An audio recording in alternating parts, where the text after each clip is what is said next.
Thanks, Kwame. Welcome back to All This Math. You don't have to say it again, bro. You good? You good?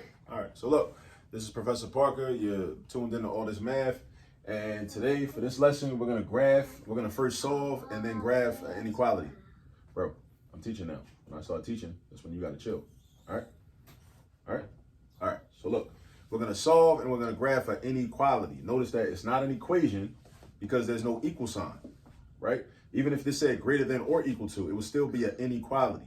So understand the difference between equations and inequalities. Equations have equal signs in them. Inequalities have greater than or less than signs in them, or greater than or equal to or less than or equal to signs in them. Understand the distinction. All right. Now, if we want to solve this, we solve it using the same exact method that we use to solve equations. We do the same exact thing. We still trying to isolate the variable. That's what we're trying to do. We're trying to get this x, which is our variable, all by itself on one side of the inequality. All right. So in this case, the x is already on the left-hand side, but we want x to be by itself on the left-hand side. So that means we got to get rid of this positive 2. Now the question, just like with an equation, how do you get rid of the positive 2? We do opposite operations. Opposite operations. So if I want to get rid of a positive 2, I got to do the opposite of adding 2, which is subtracting 2. Right? So this is what I'm going to do. I'm going to say minus 2 on the left-hand side. And also, just like with an equation, we have to remain balanced. So if I subtract 2 on the left-hand side, I also got to subtract 2 on the right-hand side. So underneath of the 8, I do minus 2. So 2 minus 2 gives me 0. So that's how I get rid of that positive 2. So now I got x by itself. So I got x, and I bring down the greater than sign. And then 8 minus 2 is going to be 6. 8 take away 2 is 6, right, Kwame? 8 minus 2 is 6. All right, so now we have our solution. X is greater than 6. That means that x represents all the numbers in the whole universe that are greater than 6. Not 6, though, just everything bigger than 6. So that means 7, 8, 9, 10, 25, 35, 6 million, 822, 72.5. Any number that's bigger than 6 is a solution. That's one of the differences between equations and inequalities. Most of the equations that you solve will have one solution.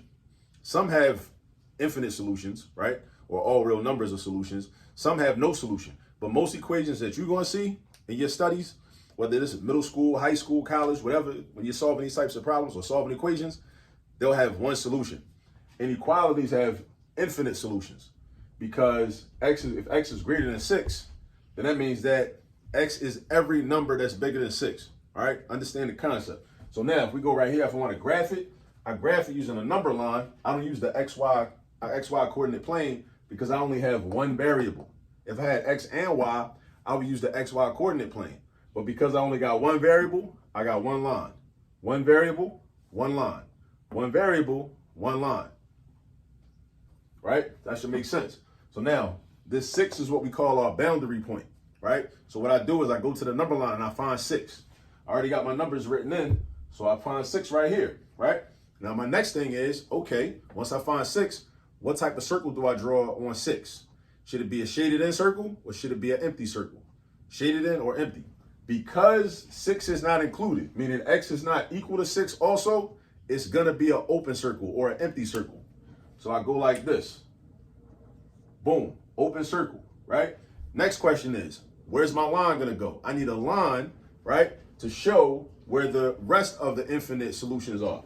Now this says that x is greater than 6, so you got to ask yourself the question. On the number line, where are the numbers that are bigger than 6? They are to the right. They're not to the left. Because 5 ain't bigger than 6, 4 ain't bigger than 6, 3 ain't bigger than 6, 2, 1. All of these numbers down here, negative numbers aren't bigger than 6. So therefore, these are not bigger than 6. So you don't draw the line that way. Over here, where you got 7, 8, 9, 10, 11, 12, and on and on and on, because look at that arrowhead. That arrowhead means this number line goes on and on and on forever, right? All these numbers to the right are bigger than 6. So that's where you're going to draw your number line, right? It should always make sense. Math should always make sense, all right? Everything we do in math should make sense. Now, a lot of textbooks, what they're going to do is just have you draw your circle and then shade right on top of the number line. You can do that if you want to. That's cool. I have nothing against it, but I don't like it that much. So my preference is I'd rather draw a line. I go up and I go over to show, you know what I mean? That's something I started doing that back in the day when I was like in middle school. I think actually I had a teacher that used to do that. And I liked it, so I just adopted that style. Like, that's my style of how I show the graph of a inequality. I go above the number line and I either draw my line to the right if it needs to go to the right, or I draw my line to the left if it needs to go to the left. You know what I'm saying? But just understand that like a lot of textbooks will have you like just shade right on top. But my thing is, I think my problem with that is, well, my issue is that sometimes you can't tell where the line is or if a line is actually drawn, right? At least this way, you know this line is drawn, right? It's distinct from the actual number line. You know what I mean? So anyway, so that's that. This is how you solve it. You solve it just like an equation, all right? Unless you find a situation where you have to divide by or multiply by a negative number on both sides of the inequality. That's the only difference between equations and inequalities. And when that happens, you got to flip the inequality sign around in the other direction. You're going to see that in another example I do though. All right, so we done here. Kwame, what you want to tell the people? You want to say bye? No? What you want to say? I want to say goodbye, TV. This guy. All right, see you on the next video. But on another video.